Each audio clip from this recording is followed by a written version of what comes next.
Yes, Mr. Speaker, thank you. Mr. Chairman, I apologise. Very happy to take a call in respect to vote tourism, because coming from the beautiful electorate of Selwyn, tourism is a substantial part of our local economy, and so I think that everyone in this House could and should properly recognise, in fact, that with the work this government is doing with its economic growth agenda, the work that this government is doing to lift the wealth and prosperity of all New Zealanders, sir, is fundamental to the success of this country. And anybody, sir, who's looking at this objectively knows that this government has been one of the most active, one of the most productive, one of the most effective governments that this country has seen.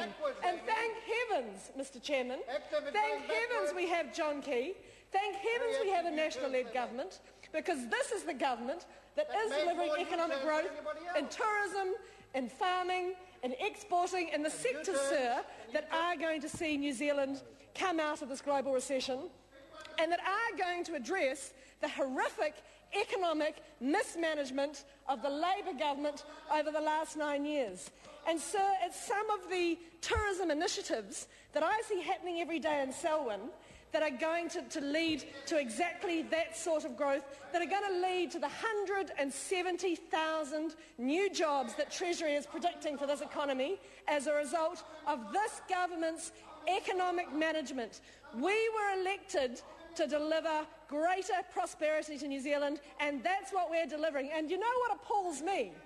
What appalls me, Mr. Chairman, is that the Labour Party are so financially incompetent that they can't see the effect of what we're doing, that they can't see the difference that the policies of this government are making to jobs and growth in this country. They have had their head in the sand for so long now that the only way they know to create wealth is to spend taxpayers' money, borrow and spend, borrow and spend. And this government, on the contrary, understands that real growth comes from the productive sector. The productive sector. Order. That's why... Order. Sorry to interrupt. Rare and reasonable.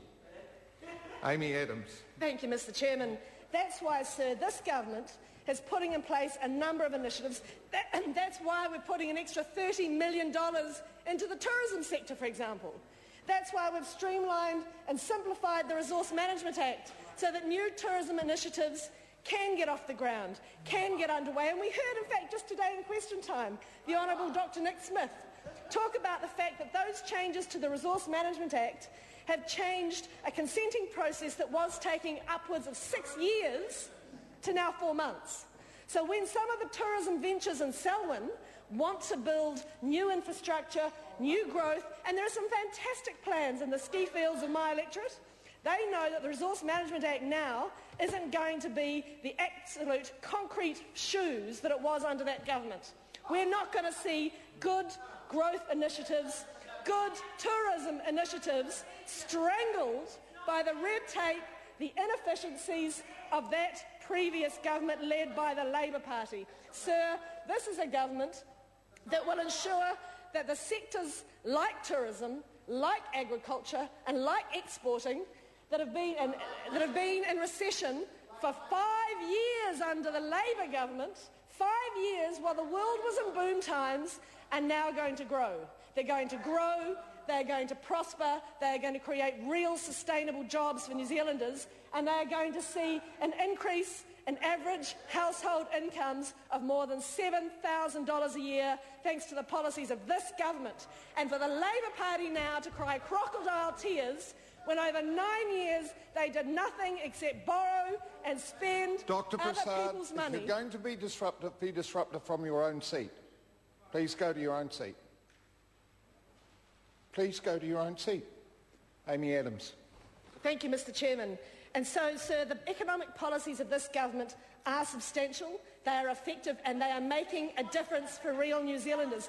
I think one of the best pieces of news, in fact, that this government had delivered in recent times was recently when the Minister of Finance announced that for the first time we have seen growth in the productive sector outstripping growth in the non-productive sector. Now, sir, that is a major milestone, and that is exactly the sort of economic growth, economic step change that we are delivering and that the Labour Party are so blind that they cannot see. They cannot see it, sir. And for them to cry crocodile tears now is pretty appalling when they managed an economy into the ground over the best period of economic activity in the world that the world has seen, and yet we saw the productive sector continue to fail. Mr. Chair. Craig Foss.